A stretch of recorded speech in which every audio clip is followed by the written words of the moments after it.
Hi, this is Manjunath Amrutanavar and ನೀವು ನೋಡ್ತಾ ಇದ್ದೀರಾ ನನ್ನ ಅಫಿಷಿಯಲ್ ಯೂಟ್ಯೂಬ್ ಚಾನಲ್.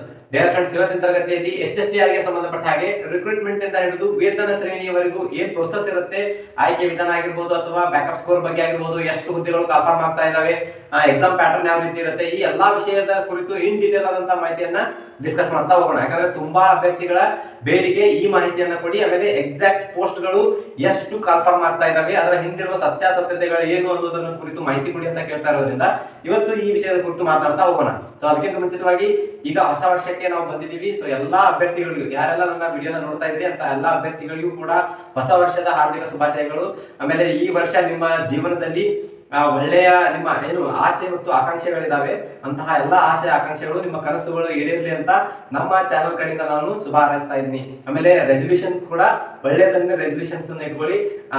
ಈ ರೆಸಲ್ಯೂಷನ್ ಅಂದಾಗ ನನ್ನ ಒಬ್ಬ ಫ್ರೆಂಡ್ಗೆ ನಾನು ಕೇಳಿದೆ, ಏನಿಂದು 2026ರ ರೆಸಲ್ಯೂಷನ್ ಏನು ಅಂತ, what are the resolutions for 2026 ಅಂತ ಕೇಳಿದಾಗ ಅವ್ರು ಹೇಳಿರ್ತಕ್ಕಂಥದ್ದು, ಇದನ್ನ ನಾನು ನಿಮ್ಗೆ ಡಿಮೋಟಿವೇಟ್ ಮಾಡ್ಲಿಕ್ಕೆ ಹೇಳ್ತಾ ಇಲ್ಲ. 2023ರಲ್ಲಿ ಒಂದು ರೆಸಲ್ಯೂಷನ್ ಅವ್ರು ಹೇಳಿದ್ದು, 2023ರಲ್ಲಿ ಒಂದು ರೆಸಲ್ಯೂಷನ್ ಇಟ್ಕೊಂಡಿದ್ದೆ, ಈ ವರ್ಷ ಗೌರ್ಮೆಂಟ್ ಜಾಬ್ ಅನ್ನ ತಗೊಳ್ತೀನಿ ಅಂತ ಹೇಳಿ ರೆಸಲ್ಯೂಷನ್ ಇಟ್ಕೊಂಡಿದ್ದೆ. ಬಟ್ ತುಂಬಾ ಹಾರ್ಡ್ ವರ್ಕ್ ಮಾಡಿದೆ, ಕಷ್ಟಪಟ್ಟೆ, ಕಾಲ್ಫಾರ್ಮ್ ಆಗಲಿಲ್ಲ. ಅದೇ ರೆಸಲ್ಯೂಷನ್ ಅನ್ನ 2024ಕ್ಕೂ ಕೂಡ ಪೋಸ್ಟ್ಪೋನ್ ಮಾಡ್ಕೊಂಡ್ವಿ. ಅಂದ್ರೆ ಅವ್ನು ಹೇಳಿದ್ದು ಪೋಸ್ಟ್ಪೋನ್ ಮಾಡ್ಕೊಂಡೆ. ಅದೇ ರೆಸಲ್ಯೂಷನ್ ಅನ್ನ 2024 ಅನ್ಕೊಂಡಾಗ ತುಂಬಾ ಹಾರ್ಡ್ ವರ್ಕ್ ಮಾಡಿದ್ವಿ, ಕಾಲ್ಫಾರ್ಮ್ ಮಾಡಿಲ್ಲ. ತಿರ್ಗಾ ಅದೇ ರೆಸಲ್ಯೂಷನ್ ಅನ್ನ 2025ಕ್ಕೂ ಕೂಡ ಇಟ್ಕೊಂಡ್ವಿ, ತುಂಬಾ ಹಾರ್ಡ್ ವರ್ಕ್ ಮಾಡಿದೆ, ಕಾಲ್ಫಾರ್ಮ್ ಆಗಲಿಲ್ಲ ಅಂತ ಹೇಳ್ದ.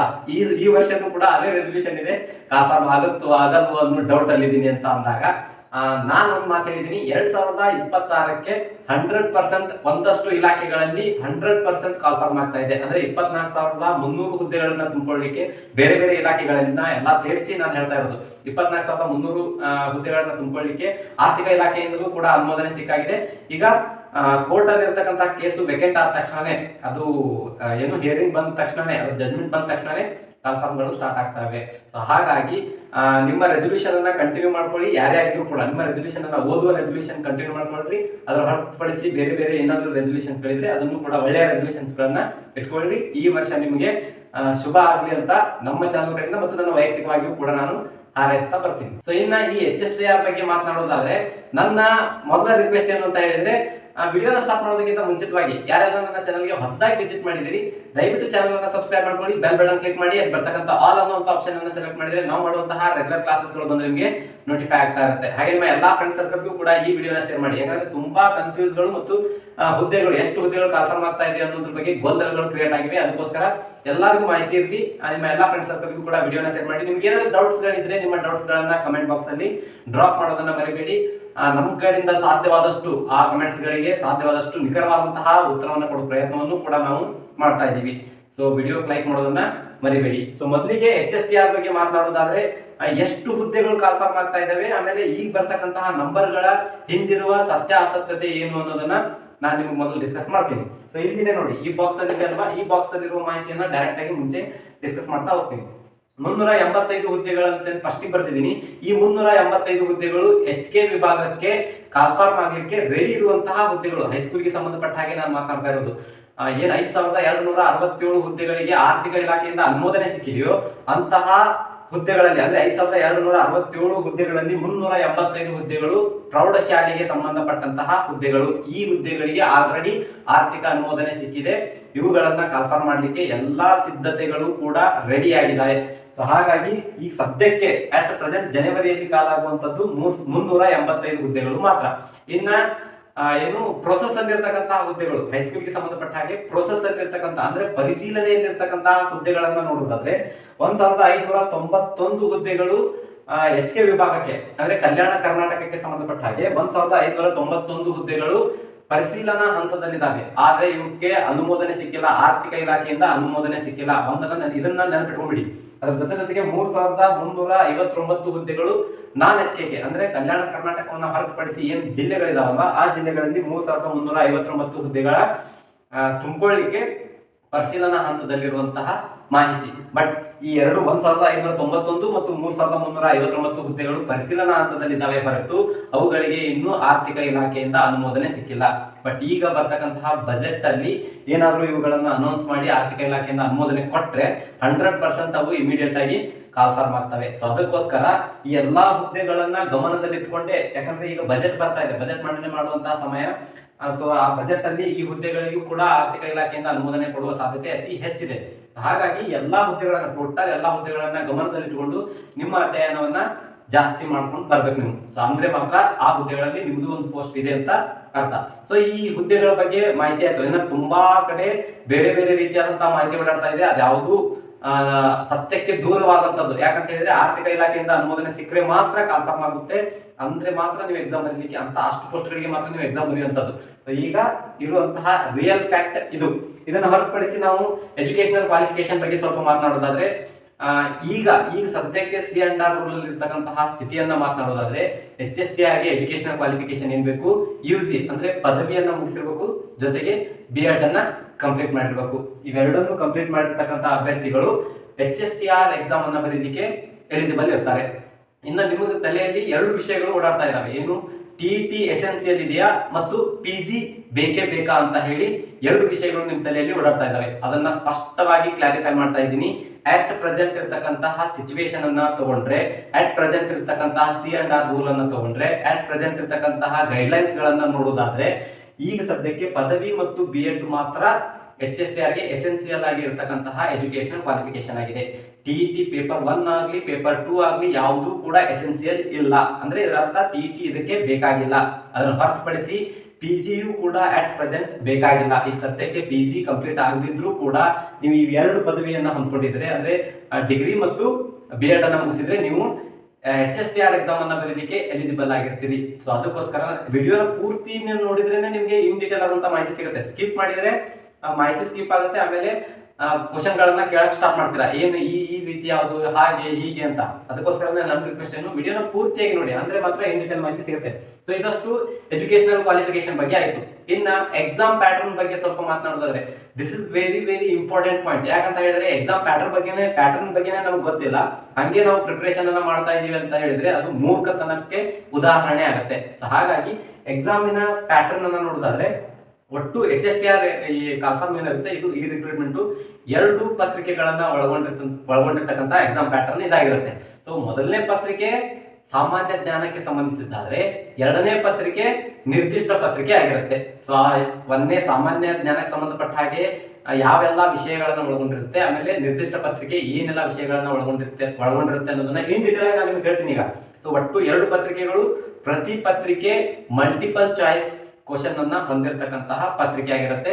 ಒಂದು ಪ್ರಶ್ನೆಗೆ 1 ಅಂಕ, ಅಂದ್ರೆ 100 ಪ್ರಶ್ನೆಗಳನ್ನ ಹೊಂದಿರುತ್ತೆ, 100 ಅಂಕಗಳು ಆ ಪ್ರಶ್ನೆ ಪತ್ರಿಕೆಗೆ ಇರ್ತವೆ. ಸೊ ಒಂದು ಪತ್ರಿಕೆ 100 ಅಂಕದ್ದು, ಇನ್ನೊಂದು ಪತ್ರಿಕೆ 100 ಅಂಕದ್ದು, ಒಟ್ಟು 200 ಅಂಕಗಳನ್ನ ಹೊಂದಿರುವ 2 ಪ್ರಶ್ನೆ ಪತ್ರಿಕೆಗಳು ಈ ಎಕ್ಸಾಮ್ಗೆ ಇರ್ತವೆ. ಸೊ ಈಗ ಮೊದಲನೇ ಪತ್ರಿಕೆಯನ್ನು ನೋಡೋದಾದ್ರೆ, ಪೇಪರ್ 1 ಸಾಮಾನ್ಯ ಪತ್ರಿಕೆ ಮಲ್ಟಿಪಲ್ ಚಾಯ್ಸ್ ಕ್ವಶನ್ ಅನ್ನ ಒಳಗೊಂಡಿರ್ತಕ್ಕಂತಹ 100 ಪ್ರಶ್ನೆಗಳು 100 ಅಂಕದ ಪತ್ರಿಕೆ ಆಗಿರುತ್ತೆ.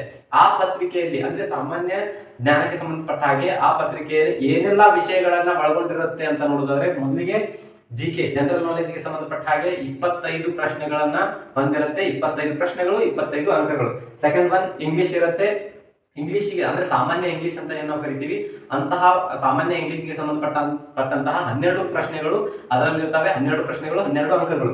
ಜೊತೆಗೆ ಕಂಪ್ಯೂಟರ್ಗೆ ಸಂಬಂಧಪಟ್ಟ ಹಾಗೆ 13 ಪ್ರಶ್ನೆಗಳು, ಆ 13 ಪ್ರಶ್ನೆಗಳಿಗೂ ಕೂಡ 13 ಅಂಕಗಳಾಗಿರ್ತವೆ. ಇನ್ನು ಸೈಕಾಲಜಿ ಏನು ಶೈಕ್ಷಣಿಕ ಮನೋವಿಜ್ಞಾನಕ್ಕೆ ಸಂಬಂಧಪಟ್ಟ ಹಾಗೆ 25 ಪ್ರಶ್ನೆಗಳು 25 ಅಂಕಗಳು. ಇನ್ನು ಕೊನೆಯದಾಗಿ ಮೆಂಟಲ್ ಎಬಿಲಿಟಿ ಮಾನಸಿಕ ಸಾಮರ್ಥ್ಯಕ್ಕೆ ಸಂಬಂಧಪಟ್ಟ ಹಾಗೆ, ಮೆಂಟಲ್ ಎಬಿಲಿಟಿಗೆ ಸಂಬಂಧಪಟ್ಟ ಹಾಗೆ 25 ಪ್ರಶ್ನೆಗಳು 25 ಅಂಕಗಳು. ಸೊ ಒಟ್ಟಾರೆಯಾಗಿ 25 12 13 25 25 ಎಲ್ಲವನ್ನ ಸೇರಿಸಿದ್ರೆ 100 ಪ್ರಶ್ನೆಗಳು 100 ಅಂಕಗಳನ್ನ ಒಳಗೊಂಡಿರ್ತಕ್ಕಂತಹ ಪ್ರಶ್ನೆ ಪತ್ರಿಕೆ ಒಂದಾಗಿರುತ್ತೆ. ಸಾಮಾನ್ಯ ಪತ್ರಿಕೆ ಜನರಲ್ ಪೇಪರ್ ಅಥವಾ GK ಪೇಪರ್ ಅಂತ ನಾವು ಕರಿತೀವಿ. ಇದು 100 ಅಂಕದ 100 ಪ್ರಶ್ನೆಗಳನ್ನು ಒಳಗೊಂಡಿರ್ತಕ್ಕಂತಹ ಪ್ರಶ್ನೆ ಪತ್ರಿಕೆ. ಇನ್ನು ಎರಡನೇ ಪತ್ರಿಕೆಯ ಬಗ್ಗೆ ಮಾತನಾಡೋದಾದ್ರೆ, ಇದು ಸಬ್ಜೆಕ್ಟ್ ಗೆ ಸಂಬಂಧಪಟ್ಟ ಹಾಗೆ ಪರ್ಟಿಕ್ಯುಲರ್ ಅಂದ್ರೆ ನಿರ್ದಿಷ್ಟ ಪತ್ರಿಕೆ ಆಗಿರುತ್ತೆ.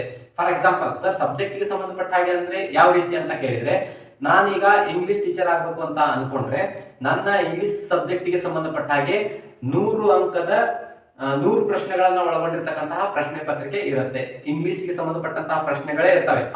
ಮತ್ತೆ ಸಿಲೆಬಸ್ ಬೇರೆ ಬೇರೆ ಇರುತ್ತೆ. ಇಂಗ್ಲಿಷ್ ಅಲ್ಲಿ ಲಿಟರೇಚರ್ ಇಷ್ಟು, ಗ್ರಾಮರ್ ಇಷ್ಟು, ಈ ರೀತಿಯಾದಂತಹ ಏನು ಡಿವಿಷನ್ಸ್ ಗಳು ಇರ್ತವೆ. ಬಟ್ ನಿರ್ದಿಷ್ಟ ಪತ್ರಿಕೆ ನಾವೇನು ನಿರ್ದಿಷ್ಟವಾಗಿ ಓದಿರ್ತೀವಲ್ಲ ಡಿಗ್ರಿಯಲ್ಲಿ, ಅಥವಾ ನಾನು ಯಾವ ಹುದ್ದೆಯನ್ನ ಆಯ್ಕೆ ಮಾಡ್ಕೊಳ್ತಾ ಇದ್ದೀನಲ್ವಾ ಆ ಹುದ್ದೆಗೆ ಸಂಬಂಧಪಟ್ಟಂತಹ ನಿರ್ದಿಷ್ಟ ಪತ್ರಿಕೆಯನ್ನೇ ನಾನು ಬರಿಬೇಕಾಗತ್ತೆ. ಸೊ ಈಗ ಹೇಳಿದ್ನಲ್ವಾ ಇಂಗ್ಲಿಷ್ ಸಬ್ಜೆಕ್ಟಿಗೆ ನಾನು ಬರಿತಾ ಇದ್ದೀನಿ ಅಂತ ಹೇಳಿದ್ರೆ ಇಂಗ್ಲಿಷ್ ಸಬ್ಜೆಕ್ಟಿಗೆ ಸಂಬಂಧಪಟ್ಟ ಹಾಗೆ 100 ಪ್ರಶ್ನೆಗಳನ್ನ ಒಳಗೊಂಡಿರ್ತಕ್ಕಂಥ 100 ಅಂಕವನ್ನ ಹೊಂದಿರುವ ಪ್ರಶ್ನೆ ಪತ್ರಿಕೆ ಇರುತ್ತೆ. ಇಲ್ಲ ಸರ್ ನಾ SS ಸಬ್ಜೆಕ್ಟ್ ನ ಟೀಚರ್ ಆಗ್ಬೇಕು ಅಂತ ಹೇಳಿದ್ರೆ, ಸಮಾಜ ವಿಜ್ಞಾನ ಶಿಕ್ಷಕ ಆಗ್ಬೇಕು ಅಂತ ಹೇಳಿದ್ರೆ ಸಮಾಜ ವಿಜ್ಞಾನಕ್ಕೆ ಸಂಬಂಧಪಟ್ಟ ಹಾಗೆ ಪ್ರಶ್ನೆ ಪತ್ರಿಕೆ ಇರುತ್ತೆ.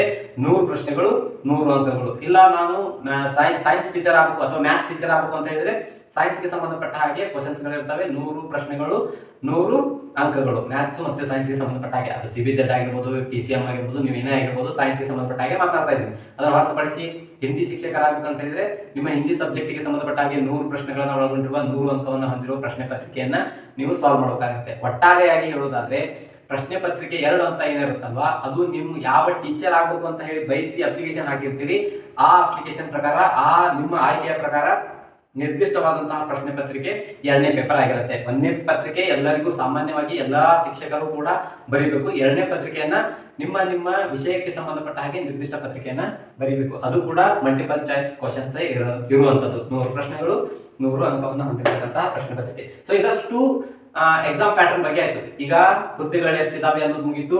ಆಮೇಲೆ ಎಸೆನ್ಸಿಯಲ್ ಎಜುಕೇಶನಲ್ ಕ್ವಾಲಿಫಿಕೇಶನ್ ಏನು ಅನ್ನೋದನ್ನ ತಿಳ್ಕೊಂಡ್ವಿ. ಅದ್ರ ಜೊತೆಗೆ ಎಕ್ಸಾಮ್ ಪ್ಯಾಟರ್ನ್ ಯಾವ ರೀತಿ ಇರುತ್ತೆ ಅನ್ನೋದನ್ನ ಡಿಸ್ಕಸ್ ಮಾಡಿದ್ವಿ. ಸೊ ಮೋಸ್ಟ್ ಇಂಪಾರ್ಟೆಂಟ್ ಆಮೇಲೆ ತುಂಬಾ ಗೊಂದಲವನ್ನ ಕ್ರಿಯೇಟ್ ಮಾಡಿರ್ತಕ್ಕಂಥ ಬೇರೆ ಯೂಟ್ಯೂಬ್ಗಳು ಅಥವಾ ಚಾನಲ್ಗಳು ಗೊಂದಲವನ್ನ ಕ್ರಿಯೇಟ್ ಮಾಡಿರ್ತಕ್ಕಂತಹ ನ್ಯೂಸ್ ಇದು. ಈ ನ್ಯೂಸ್ ಬಗ್ಗೆ ನಾನು ಒಂದೇ ಸಾರಿ ನೀಟಾಗಿ ಹೇಳ್ತೀನಿ, ದಯವಿಟ್ಟು ನೀಟಾಗಿ ಅರ್ಥ ಮಾಡ್ಕೊಂಡು ಅದ್ರ ಬಗ್ಗೆ ಮತ್ತೆ ಕಮೆಂಟ್ ಗಳನ್ನ ಹಾಕೋದಾಗಬಾರ್ದು. ನೀಟಾಗಿ ತಿಳ್ಕೊಂಡ್ಬಿಟ್ರೆ ಅಷ್ಟು ನಿಮ್ಮ ತಲೆಯಲ್ಲಿದ್ರೆ ಸಾಕು. ಏನದು ಆಯ್ಕೆಯ ವಿಧಾನ ಯಾವ ರೀತಿ ಇರುತ್ತೆ, ನಾವು ಅಪ್ಲಿಕೇಶನ್ ಹಾಕಿದ್ವಿ, ಸ್ಟಡಿ ಮಾಡಿದ್ವಿ, ಎಕ್ಸಾಮ್ ಅನ್ನು ಕೂಡ ಬರ್ದಿದ್ವಿ ಸರ್, ಬಟ್ ಸೆಲೆಕ್ಷನ್ ಪ್ರೊಸೆಸ್ ಯಾವ ರೀತಿ ಇರುತ್ತೆ ಅಂತ ಕೇಳಿದ್ರೆ ಇಲ್ಲಿದೆ ಅಲ್ವಾ ಈ ರೀತಿಯಾದಂತಹ ಸೆಲೆಕ್ಷನ್ ಪ್ರೊಸೆಸ್ ಇರುತ್ತೆ. ಇದ್ರ ಬಗ್ಗೆ ನಾನು ಇನ್ ಡೀಟೇಲ್ ಆಗಿ ಮಾತಾಡ್ತಾನೆ. ಪದವಿಗೆ ಸಂಬಂಧಪಟ್ಟಾಗ ಅಟ್ ಪ್ರೆಸೆಂಟ್ ಇಲ್ಲಿವರೆಗೂ ಕೂಡ ಇರ್ತಕ್ಕಂತಹ ನಿಯಮದ ಪ್ರಕಾರ ನಾನು ಮಾತಾಡ್ತಾ ಇದ್ದೀನಿ.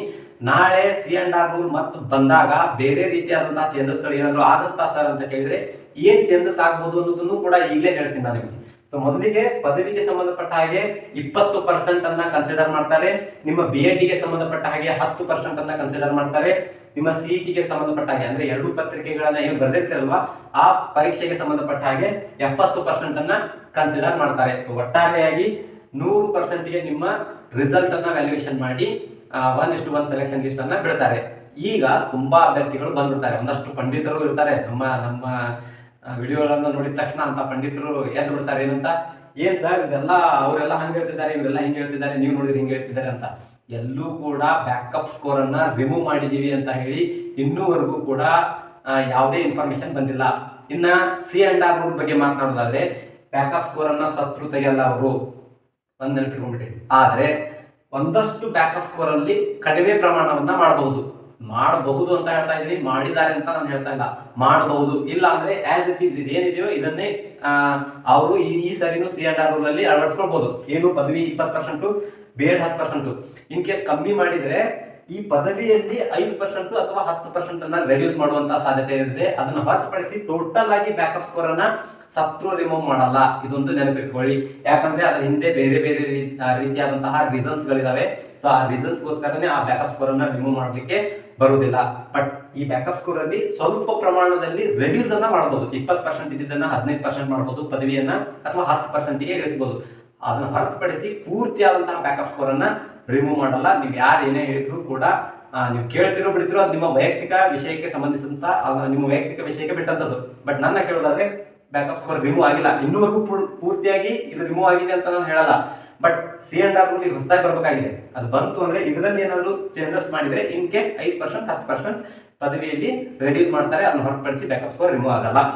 ಸೊ ಈ ರೀತಿಯಾದಂತಹ ಆಯ್ಕೆ ವಿಧಾನ ಇರುತ್ತೆ. ಇನ್ ಕೇಸ್ ಇದರಲ್ಲಿ 5% ರಿಮೂವ್ ಮಾಡಿದ್ರೆ ಇಲ್ಲಿ 75% ಅನ್ನ ಕನ್ಸಿಡರ್ ಮಾಡ್ತಾರೆ, ಇಲ್ಲಿ 15% ಅನ್ನ ಕನ್ಸಿಡರ್ ಮಾಡ್ತಾರೆ. ಇದರಲ್ಲಿ 10% ರಿಮೂವ್ ಮಾಡಿದ್ರೆ ಇಲ್ಲಿ 80% ಅನ್ನ ಕನ್ಸಿಡರ್ ಮಾಡ್ತಾರೆ, ಇಲ್ಲಿ 10% ಅನ್ನ ಕನ್ಸಿಡರ್ ಮಾಡ್ತಾರೆ. ಸೊ ಒಟ್ಟಾರೆಯಾಗಿ ಬ್ಯಾಕಪ್ ಸ್ಕೋರ್ ಇದ್ದೇ ಇರುತ್ತೆ, ಬಟ್ ಸ್ವಲ್ಪ ರೆಡ್ಯೂಸ್ ಆಗುವ ಸಾಧ್ಯತೆ ಇದೆ. ಬಟ್ ಆಗಿಲ್ಲ ಅಂದ್ರೆ ಇದೇ ಪ್ರೋಸೆಸ್ ಅಲ್ಲೇ ನಿಮ್ಮನ್ನ ಸೆಲೆಕ್ಷನ್ ಮಾಡುವಂತಹ ಪ್ರೋಸೆಸ್ ಇದಾಗಿರುತ್ತೆ. ಸೊ ಇದು ಆಯ್ಕೆ ವಿಧಾನ ಮತ್ತು ಬ್ಯಾಕಪ್ ಸ್ಕೋರ್ಗೆ ಸಂಬಂಧಪಟ್ಟಂತಹ ವಿಷಯವಾಯಿತು. ಇನ್ನ ಇಷ್ಟೆಲ್ಲ ಆಯ್ತು ಸರ್, ನಾವು ಹುದ್ದೆ ಕನ್ಫರ್ಮ್ ಆಯ್ತು, ನಾವು ಅಪ್ಲಿಕೇಶನ್ ಹಾಕಿದ್ವಿ, ಎಕ್ಸಾಮ್ ಅನ್ನು ಕೂಡ ಬರ್ದ್ವಿ, ನಮ್ದು 1:1 ನಲ್ಲಿ ಸೆಲೆಕ್ಷನ್ ಕೂಡ ಆಗಿದೆ. ವಾಟ್ ಅಬೌಟ್ ದ ಸ್ಯಾಲರಿ ಅಂತ ಕೇಳಿದ್ರೆ, ಸ್ಯಾಲರಿ ಯಾವ ರೀತಿ ಇರುತ್ತೆ ಅಂತ ಹೇಳಿದ್ರೆ, ಫಸ್ಟಿಗೆ ನಿಮ್ಮ ಟೇಕ್ ಹೋಮ್ ಬೇಸಿಕ್ ನಾನು ಮಾತನಾಡ್ತಾ ಇರೋದು. ಬೇಸಿಕ್ ಸ್ಯಾಲರಿ ಏನಿರುತ್ತೆ 54,175 ರೂಪಾಯಿ ನಿಮ್ಮ ಬೇಸಿಕ್ ಸ್ಯಾಲರಿ ಇರುತ್ತೆ. ಇದಕ್ಕೆ ಅದು ಇದು ಅಂತ ಹೇಳಿ HR ಅದು ಇದು TAD ಅಂತ ಏನೇನೋ ಇರುತ್ತದು. ಸೊ ಅಂತಹ ಎಲ್ಲ ವಿಷಯಗಳು ಸೇರಿಕೊಂಡು ನಿಮಗೆ ಟೇಕ್ ಹೋಮ್ 64,000 ರಿಂದ 66,000 ಕೈಗೆ ಸಿಗುವಂತಹ ಸ್ಯಾಲರಿ ಆಗಿರುತ್ತೆ. 99,400 ಇಲ್ಲಿವರೆಗೂ ಕೂಡ ನಿಮ್ಮ ಬೇಸಿಕ್ ಏನಾಗುತ್ತೆ ಹೆಚ್ಚಾಗ್ತಾ ಹೋಗುತ್ತೆ ಅನ್ನೋದನ್ನ ಕೊಟ್ಟಿದ್ದಾರೆ. ಸೊ ನಿಮಗೆ ಇಷ್ಟು ನೆನಪಿರಲಿ, 54,175 ಅಟ್ ಪ್ರೆಸೆಂಟ್ ಇರತಕ್ಕಂತಹ ಬೇಸಿಕ್ ಸ್ಕೇಲ್ ಇದೆ. ಇದಕ್ಕೆ ಸಮಥಿಂಗ್ಸ್ ಅಂದ್ರೆ HR ಅದು ಇದು ಆ್ಯಡ್ ಆಗಿ ನಿಮ್ಮ ಕೈಗೆ ಸ್ಯಾಲರಿ, ನಿಮ್ಮ ಅಕೌಂಟ್ಗೆ ಬಂದು ಬೀಳುವಂತಹ ಸ್ಯಾಲರಿ ಎಲ್ಲ ಕಟ್ ಆಗಿ ನಿಮ್ಮ ಅಕೌಂಟ್ಗೆ ಬಂದು ಬೀಳುವಂತಹ ಸ್ಯಾಲರಿ 66,000 ರಿಂದ 68,000 ಇನ್ ಬಿಟ್ವೀನ್ 66 to 68,000 ಅದರಲ್ಲಿ ಇರತಕ್ಕಂತಹ ಸ್ಯಾಲರಿ ಆಗಿರುತ್ತೆ. ಸೊ ಒಳ್ಳೆ ಸ್ಯಾಲರಿ. ಇಂತಹ ಒಳ್ಳೆ ಸ್ಯಾಲರಿಯನ್ನು ಪಡ್ಕೊಳ್ಬೇಕಿದ್ರೆ ಇದರಲ್ಲಿ ಒಂದು ಹುದ್ದೆಯನ್ನು ನೀವೇನ್ ಮಾಡಬೇಕು, ಪಡ್ಕೊಳ್ಬೇಕು. ಅಂದಾಗ ಮಾತ್ರ ಅಂತಹ ಒಳ್ಳೆ ಸ್ಯಾಲರಿಯನ್ನು ಪಡ್ಕೊಳ್ಳಿಕ್ಕೆ ಸಾಧ್ಯ ಆಗುವಂಥದ್ದು. ಸೊ ಇದಷ್ಟು ಇವತ್ತಿನ HSTR ಗೆ ಸಂಬಂಧಪಟ್ಟಂತಹ ಇನ್ ಡೀಟೇಲ್ ಆದ ಮಾಹಿತಿ ಆಗಿತ್ತು. ಇನ್ನ ಇದಕ್ಕಿಂತ ಹೊರತುಪಡಿಸಿ ನಿಮ್ಮ ಹತ್ರ ಏನಾದ್ರು ಡೌಟ್ಸ್ ಗಳಿದ್ರೆ, ಇದಕ್ಕೆ ಸಂಬಂಧಪಟ್ಟ ಹಾಗೆ ಏನಾದ್ರು ಡೌಟ್ಸ್ ಗಳಿದ್ರೆ ನೀವು ಆ ಡೌಟ್ಸ್ ಗಳನ್ನ ಕಮೆಂಟ್ ಬಾಕ್ಸ್ ಅಲ್ಲಿ ಡ್ರಾಪ್ ಮಾಡಿ. ಆ ಡೌಟ್ಸ್ ಗಳಿಗೆ ನಾನು ಸಾಧ್ಯವಾದಷ್ಟು ಪ್ರಾಮಾಣಿಕವಾದಂತಹ ಆನ್ಸರ್ ಅನ್ನ ಕೊಡುವಂತ ಪ್ರಯತ್ನವನ್ನು ಕೂಡ ಮಾಡ್ತೀನಿ. ಸೊ ಇನ್ನೊಂದು ವಿಡಿಯೋದಲ್ಲಿ ಮತ್ತೊಂದು ಹೊಸ ಮಾಹಿತಿಯೊಂದಿಗೆ ಭೇಟಿ ಮಾಡೋಣ. ಅಲ್ಲಿವರೆಗೂ ಬಾಯ್, ಹ್ಯಾವ್ ಅ ನೈಸ್ ಡೇ.